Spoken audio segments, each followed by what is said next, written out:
Good afternoon, everyone. It's Kirsten here for another Thursday Spa Business Break. And it is a new month, so that means for me, my content switches over and we are going to be talking about, we're moving over into customer service systems for your spa. So this is most likely going to feel more relevant for spas with teams because you've got more moving parts, you've got more people in your business, and everybody needs to be on the same page, especially for your customer service systems, because really that's what your business is based on is customer service, and of course that's all part of the guest experience. So with customer service systems, I want to talk about your guest services team or your reception team. Now, if you are a solo, this doesn't totally leave you out of the equation because there is going to be a time in your solo business, hopefully, where you're going to maximize the time that you have to sell. And you're going to really need to get strategic about how to optimize that once you run out of hours to sell. So sometimes that means that you are hiring like a VA, a virtual assistant, or somebody that is just going to be doing some admin work for you. Maybe they're local. Or maybe you have somebody that you're thinking about hiring to cover reception a few days a week on your busiest days. So this conversation is for you too. If you're thinking that's going to be happening down the road, or maybe you're in the situation right now as a solo and you're like, okay, I'm ready to hire somebody to help me with with the guest experience outside of giving the service. All right, so when it comes to guest services systems, it always starts, and this is for all of our team, it always starts with the basis of your business, which is your staff handbook. I know I'm beating the drum about this again, and your operations manual. And I'm beating the drum about this because you have to have one. You have to have some sort of systematized process. You have to have policies in your business. Otherwise, you are likely feeling like a chicken with your head cut off, running around, putting out fires. It just feels chaotic. Nothing feels organized, and you're not having very much fun. So having a staff handbook, which if you've been watching some of my videos, you've probably heard this, but it's worth repeating. Your staff handbook outlines the basis of the relationship between you and your team members. These are your spa policies for your team members. Your operations manual is a completely different manual. That is more of the step-by-step protocols that you want each of your team members to know. Now, in terms of guest services or reception, whatever you want to call them, you absolutely need to have these in place for that part of your team as well. Everybody's got to be working towards the same thing, and that means they all have to understand your handbooks. They have to understand your manuals and be working with you. Otherwise, it's just crazy making. All right, so as far as systems, like which systems you need to create for your reception team or your guest services team, definitely the operations manual is going to have in their step-by-step process of how to open and close, how to book an appointment, how to change an appointment, how to sell a gift certificate, how to sell a series, how to redeem those things, how to all of those processes. Yes, you have them probably online with whatever company you're using for your point of sale and your booking. However, you need to move that into a document that is your document in the spa so that they can have some quick reference to get to it if they have a question or they're unsure about what the actual process is. So opening and closing protocols, sales protocols, like how to cash somebody out, how to cash them out with cash, how to cash them out with a credit card, how to cash out with a gift certificate. You will also want to have in your operations manual customer service scripts. Those are absolutely key for your business, especially if you have a team. Everybody needs to be saying, you don't have to make it robotic. That's not what we're getting at here as far as scripts. The problem is many times when you have new team members and you tell them how you want them to handle things, how you want them to say things, it doesn't quite land. So when it comes to asking your team to have very specific answers for things, you are going to need to document your scripts. And your scripts will be used until that team member becomes comfortable and it kind of rolls off their tongue in their own words, but in the same, the information is the same. So scripts are very, very helpful for your team. You're empowering them to be able to make decisions and be able to do their job if you have clear customer service scripts. So you're going to want to have scripts for phone scripts. You're going to want to have probably email scripts. You will want to have an arrival script. You want to have a script for, like transitioning back from service provider to guest services. You want to have sales scripts. So there's a lot of scripts in there that really do help your team members feel more confident about the job that they're doing. The other kind of documentation you want in your operations manual are how to support your service providers. The transition between service provider and reception, like what's being said at that point. How is that process happening? Turning over rooms, you want to have that documented so that they can support your service providers.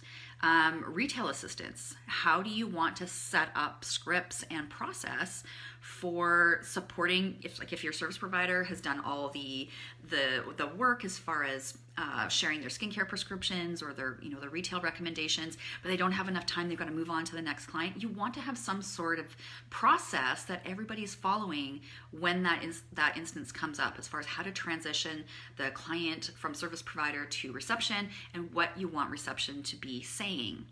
Because of course, most of the time our receptionists or guest services they're not estheticians, they're not service providers, so they don't have that knowledge and background. So you will need to support them by having scripts and processes of how you want them to work and move within the company and within the guest experience, so that the client's not feeling this like, do they know what they're doing? We definitely don't want that.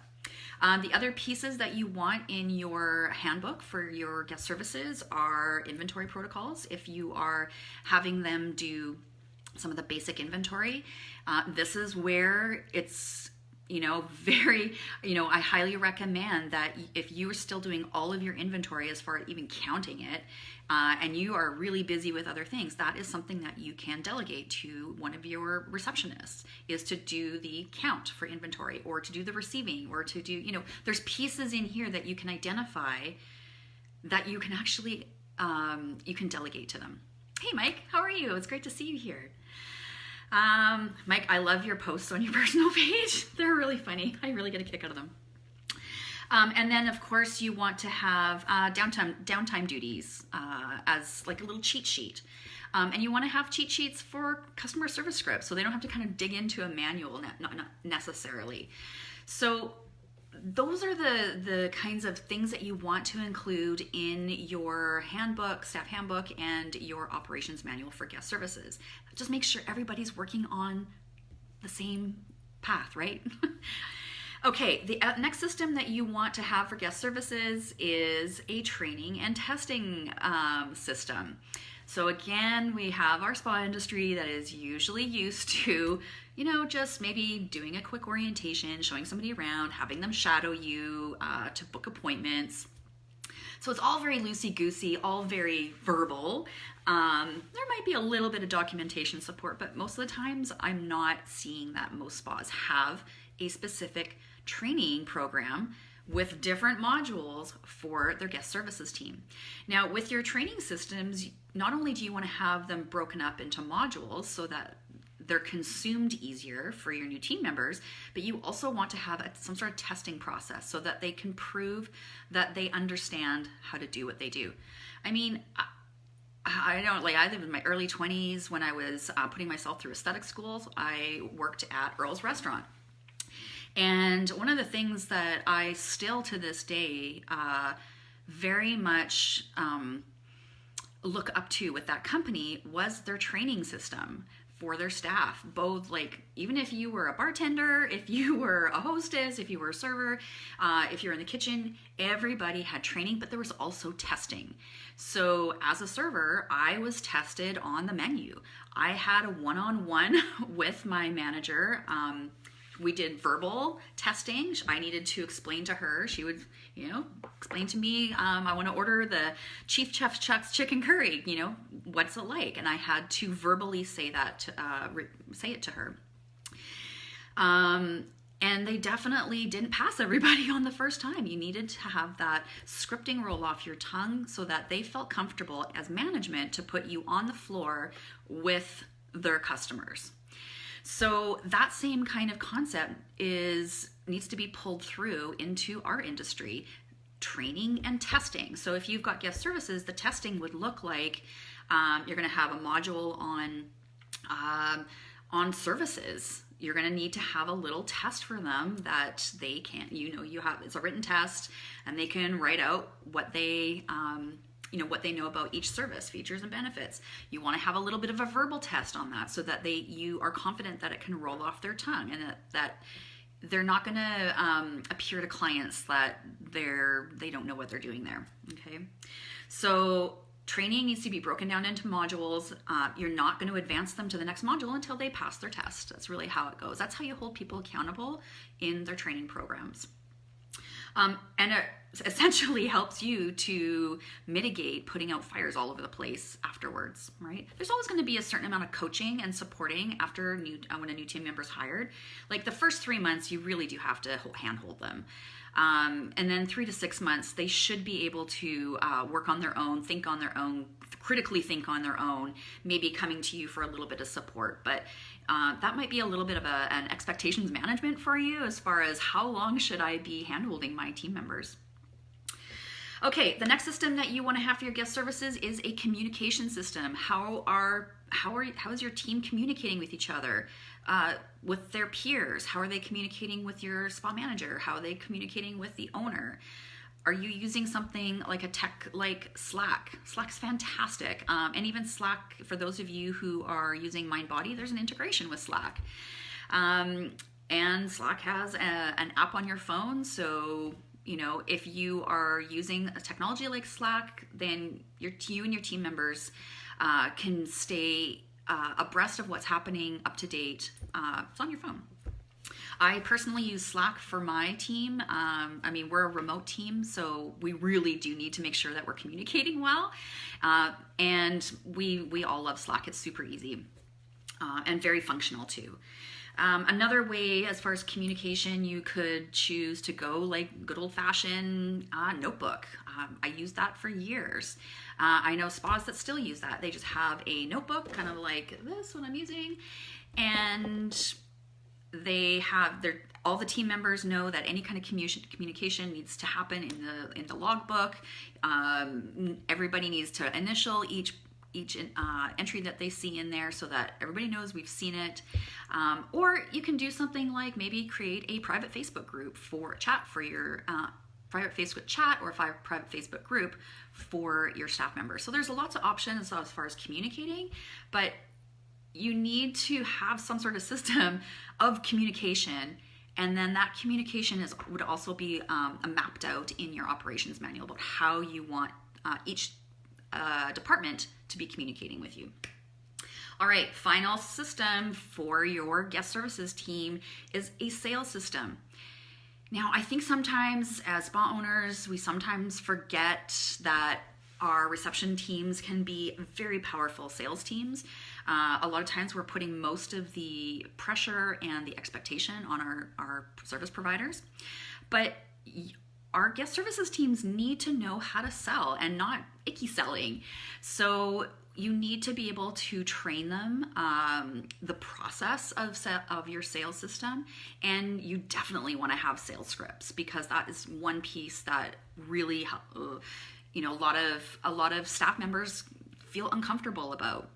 First of all, they feel uncomfortable about selling, so that's the first kind of flag. And then the other piece is that they may, because they're not service providers, they're probably not as confident about recommending product as an esthetician would be.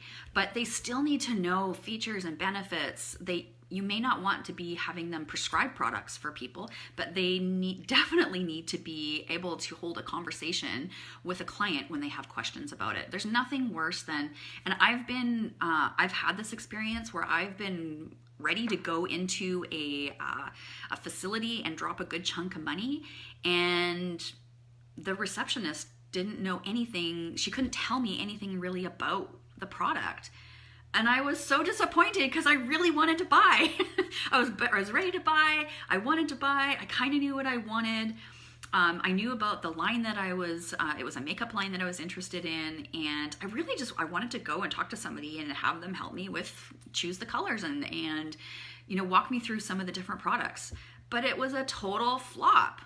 They just looked at me and like, oh, sorry, I don't really know anything about that. I was like, are you kidding me? Oh my God. I was ready to spend, and they lost my money. And I actually went somewhere else and purchased it. So we don't want to leave money on the table by not educating our guest services about a sales system and product knowledge. All right. And on top of that, of course, the actual service understanding about how to describe a service to a client.